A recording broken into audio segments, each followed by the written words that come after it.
hey, you could have been anywhere in the world, but you're here with him.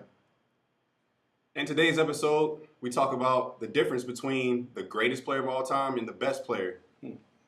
What do you think? Is there a difference or is there not a difference? Stay tuned.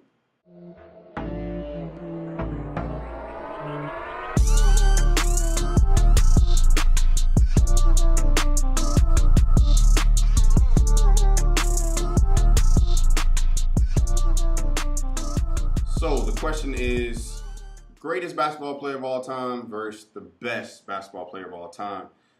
In my opinion, I think there is a difference. Some people may argue and say, no, there isn't a difference. But to me, the greatest accumulates of your overall talent, which has to be pretty much great across the board in majority of the categories, and then also the accolades that you reached.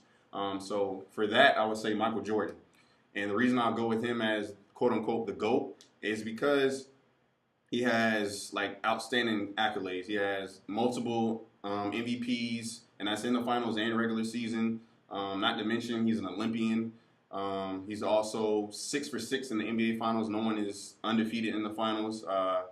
Anyone who's important, who's the main player. He's also never went to a Game 7. Who can say that? He's never went to a Game 7. It's always been Game 6 or earlier. He also has a one-time Defensive Player of the Year award. He's one of the top 5 scorers of all time. He has a career average of 30 points. So it's just a lot more stuff I could go on with that would make him the greatest player of all time. And not only that, but also him with his scoring ability, him with his rebounding ability, passing ability, and his defense just overall. And then when we talk about the best player of all time, in my opinion, with that argument, I'll say it's LeBron James. And it's just because he can score just as good as anybody, he can rebound just as good as anybody, and then he can also pass as good as anybody in the history of the game. And not to think that he's only, that he is, he's 6'8", 260 pounds. Like, we've never seen that before from a guard. So that's why I think he's the best overall. He doesn't quite have the accolades of Jordan.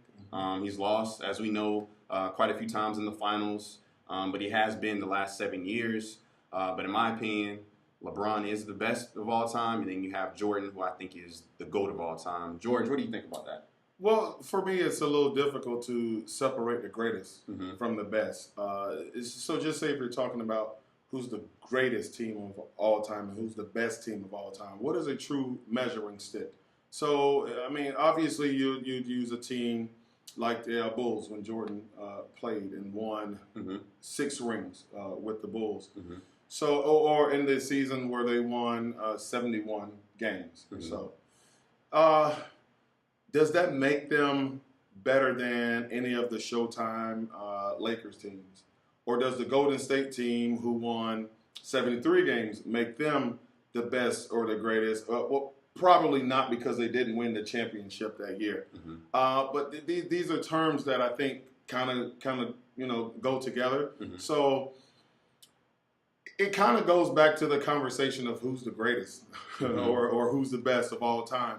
I tend to lean towards who is the best of their era. It is clear that Michael Jordan was the best of his era. It is clear that LeBron James is the best in his era. It was clear that Kareem Abdul-Jabbar was the best in his era or the greatest. I don't think you can separate those two terms. Now, I like what Jordan did, and I'm a Jordan fan, hands down. I always give Jordan the vote. But that happens more so because that was my era.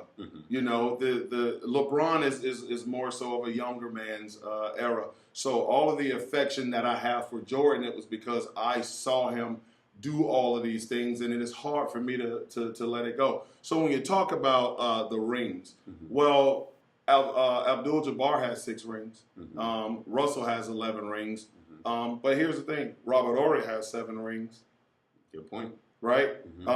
But so we can't use Robert Horry because he wasn't the one that carried the team. Okay, Scottie Pippen has 6 rings. See, Jordan didn't win without Scottie. You know, so does that mean that Scottie is now the second greatest, because I know Scotty would say, okay, Jordan was clearly the best player on our team.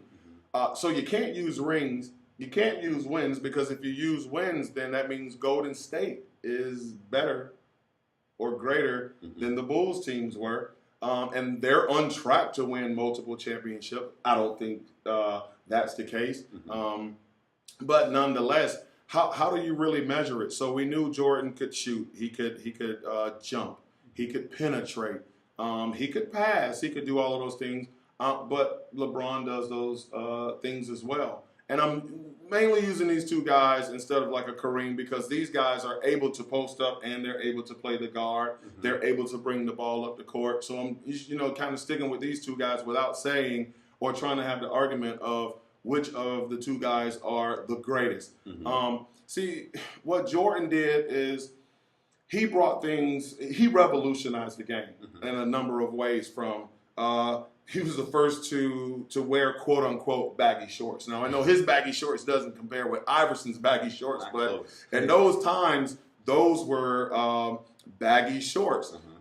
He was the first to make the ball head look cool. He was the first to when he went to Barcelona and just had a mob of people to crowd him. We really don't see that anymore. The way he handled himself as an actor in Space Jam. He did so many things for the game. When he left the game, this is true, the stock market went down. When he came back to the NBA, the stock market went up. This man had influence over the game. Thus, he had influence over people. So I think because of that affection, it makes me want to say that he's the best. But by the same time, when you look at LeBron wasn't the first to do those things. When you are the first, it leaves a lasting impression on people. So because LeBron wasn't the first to do a lot of things, he doesn't leave that lasting impression. But he's the first 6'9", 260 point guard forward that can dominate the way he does. See, he's not the first 6'9" point guard. That was Magic. But Magic can't jump the way that LeBron can jump. They pass pretty much the same. But Magic doesn't control the game in the way that LeBron controls it, or has the ability to control the game. So that's why I say, you have to stick with who's the best in their era rather than who's the best or who's the greatest of all time. LeBron has never had a Scottie Pippen. I know we can say he had Kyrie or a D-Wade, but they're not 6'8", close to 6'10", playing the wing or the small forward and being able to do what Scottie could do. Scottie's the length of his arms, would allow him to play point guards like Mike Jackson. Also, Mike had a Hall of Fame coach. LeBron has never had that. Exactly. So with the influence of Phil Jackson, and not just Phil Jackson, but Tex Winter, Michael Jordan was in a time, and timing is everything. He was in a time where everything was clicking for him. Everybody was pulling for Jordan and surrounded Jordan with all of the things he needed. Again, great coach, great teammates. And you have to understand, he also had a dominant player in a Horace Grant or a Dennis Rodman in the second three-peat. LeBron hasn't had that. So we can't have the conversation of what if LeBron had. For example, I'll say, what if Michael Jordan continued to play after 96, right? Or 98. Or what if he continued to play? Even after 93. Even after 93. 2 years off. But if he would have continued after his second three-peat, we knew that the Bulls were going to break the team up. What would Jordan have accomplished if he was alone like LeBron is alone now? Not having a great coach, not having a super-duper star next to him to play alongside him. What would have happened? Hey, what happened when Jordan went to play with Washington? We give Jordan a pass. He's a little older. He's not the same. Well, Kareem was older and he still put up numbers. Jordan didn't lead that team. Wherever LeBron goes, LeBron leads his teams to the championship, right? So there's so many variables that are in there to try to limited to who was the best. And that's why I say who was the best of their era, and just leave it at that. Yes, Michael Jordan revolutionized the game, but revolutionizing a game doesn't cement the fact that you're the GOAT. Just leave it at he's the greatest of his era, and I think we can all agree on that. And a lot of those points, I agree with you, Coach. Even though I feel like there's a difference between best and greatest, I also agree that we should just leave people in their era. Because you think about with Bill Russell, he won 11 championships in, I believe, like 13 years. Like, that'll never be touched. Like, no one would ever come close to that. And he dominated on the defensive end. Then you go to Wilt Chamberlain. He put up some astonishing numbers, like 50 points a game and 30 rebounds, something crazy. And, like, his rebounding numbers no one ever touched. And then you could keep going on and on and on and on. There's a lot of stuff that will never be touched by anyone. And it'll be the same for another 20 years from now when LeBron is long gone and retired and maybe his son is even playing in the league. People will be saying, oh, LeBron's the greatest now. And then another 20 years, it'll be somebody else. So I feel like as the years go on, that conversation will always change. As for who is the greatest, who is the best, even if it's the same thing, it will always change.